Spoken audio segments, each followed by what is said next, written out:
Save Money Without Sacrifice, Smart Budgeting Hacks, Part 1. Hello mga ka-viewers, welcome to my channel. Sa video ito ituturo ko kung paano mag-save ng money without sacrifice. Ito reason kung bakit hindi ka makasave money without sacrifice. Watch the until end, please don't skip the video dahil malaman mo kung paano isave money nang walang kang hirap-hirap o isakripisyo. Sweldo na naman pero bakit parang lagi kang kapos? Gusto mong mag-ipon pero ayaw mong i-sacrifice ang mga bagay na nagpapasaya sa'yo. Good news! May simple pero powerful na paraan para makapag-ipon ng hindi mo ramdam ang sakripisyo. Alam mo ba, karamihan sa atin ay hindi nakakaipon kasi walang structure ang paggastos.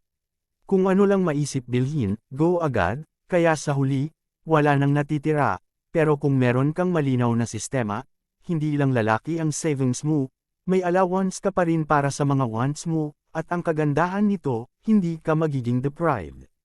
Balance lang. Bago ko ipagpatuloy, make sure nakasubscribe ka na.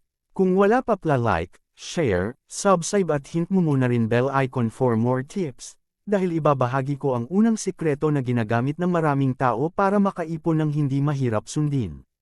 Smart Hack #1, gumamit ng 50-30-20 rule. Ganito lang ka-simple, 50% para sa needs bills, pagkain, renta. 30% para sa wants hobbies, milk tea, shopping. 20% para sa savings automatic ipunan para sa future. Halimbawa, kung 20,000 piso ang sahod mo, 10,000 piso sa needs, 6,000 piso sa wants, at 4,000 piso sa savings. Kaya mo nang mag-ipon habang nag-e-enjoy pa rin sa buhay mo. Sa ganitong paraan, makasave ka ng money without sacrifices, mas magiging maayos at walang kahirap-hirap save ng money. Abangan ninyo ang susunod video, pag-usapan natin ang Smart Hack #2.